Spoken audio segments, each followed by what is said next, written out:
Hello guys, আসসালামু আলাইকুম। আপনারা সবাই কেমন আছেন? আশা করি ভালো আছেন। আজকে আমি পেমেন্ট হোল্ড বিষয় নিয়ে আলোচনা করব। কীভাবে আপনি আপনার টাইম বক্সের পেমেন্ট হোল্ড করে রাখবেন এ সম্পর্কে আলোচনা করব। আশা করি ভিডিওটা দেখলে এবং আলোচনাগুলো শুনলে খুব সহজে বুঝতে পারবেন। চলুন শুরু করা যাক। যারা আমার এই চ্যানেলটা সাবস্ক্রাইব করেনি প্রত্যেকে সাবস্ক্রাইব করে রাখবেন এবং এখানকার যে ভিডিওগুলো আছে ভিডিওগুলো দেখে দেখে আপনি কাজগুলো করার চেষ্টা করবেন। আমি প্রথমে ক্রোম ব্রাউজার ওপেন করব। ক্রোম ব্রাউজারে চলে যাব। ক্রোম ব্রাউজারে যাওয়ার পর এখানে দেখতে পাচ্ছেন আমার এখানে ডলার স্টক করা আছে, অর্থাৎ আমার পেমেন্ট হোল্ড করা আছে। দেখতে পাচ্ছেন আমার এখানে ডলার আছে $12.03। এটা আমার সেন্ট, এটা ডলার আছে। এটা আমি পেমেন্ট হোল্ড করে রেখেছি। এটা কীভাবে করেছি? আমি প্রথমে থ্রি লাইনে ক্লিক করব। থ্রি লাইনে ক্লিক করার পর সেটিং অপশনে চলে যাব।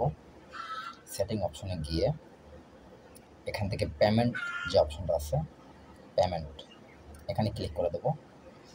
পেমেন্টে ক্লিক করার পর যে অপশনটা আসবে দেখতে পাচ্ছেন এখানে $3, মিনিমাম $3 হলে কিন্তু এখানে উইথড্র হয়ে যাচ্ছে, কাট অফ হয়ে যাচ্ছে।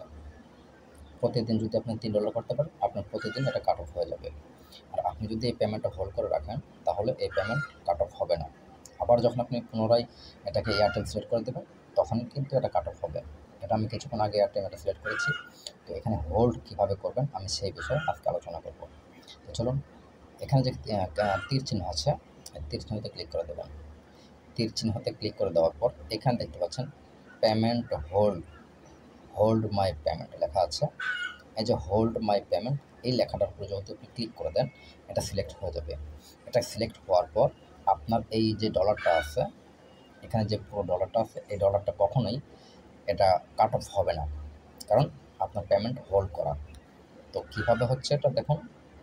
আমি যখন এখানে ক্লিক করে দেবো একটা অটোমেটিকলি এই এয়ারটেল লেখাটা চলে যাবে। এখন আপনি ফলো করে দেখেন আমার এখানে কিন্তু Airtel payment method Airtel select করা আছে। এটা যেহেতু সম্পূর্ণ সেটিং আছে, আমি যদি কোনো কিছু না করি তাহলে আমার এটা আজকে রাত্রে কাট অফ হয়ে যাবে। রাত 3টায় কাট অফ হবে এবং 10টার আগে পেমেন্ট দিয়ে দেবে। তো এখন আমি কী করব, আমি পেমেন্ট হোল্ড করব। সেক্ষেত্রে এখানে ক্লিক করে দিলাম। এখানে ক্লিক করব।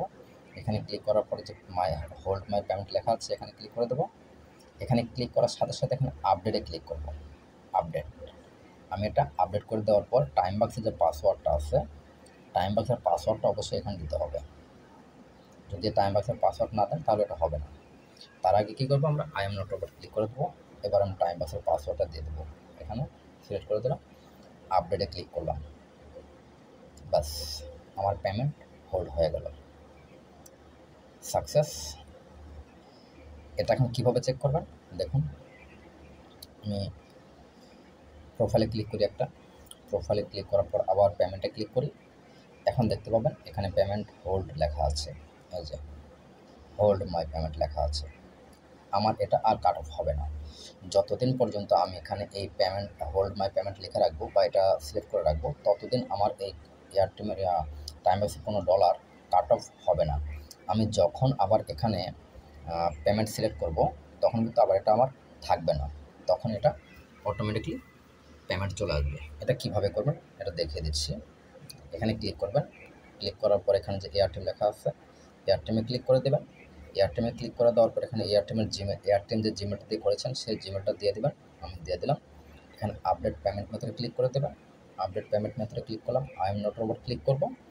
I am not robot click করার পর এখানে পাসওয়ার্ড চেয়েছে টাইম বক্সের, আমি টাইম বক্সের পাসওয়ার্ডটা দিয়ে দিলাম। আমি আপডেটে ক্লিক করব।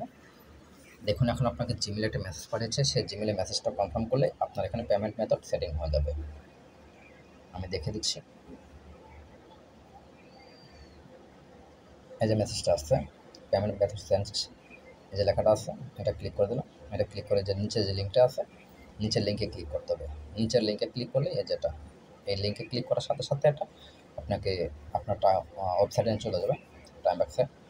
দেখুন এখানে এখন আমারটা পেমেন্ট মেথড সেটিং করা হয়ে গেছে। দেখুন দেখাচ্ছি পেমেন্ট মেথড, এই যে এয়ারটেল, এটা সিলেক্ট হয়ে গেছে।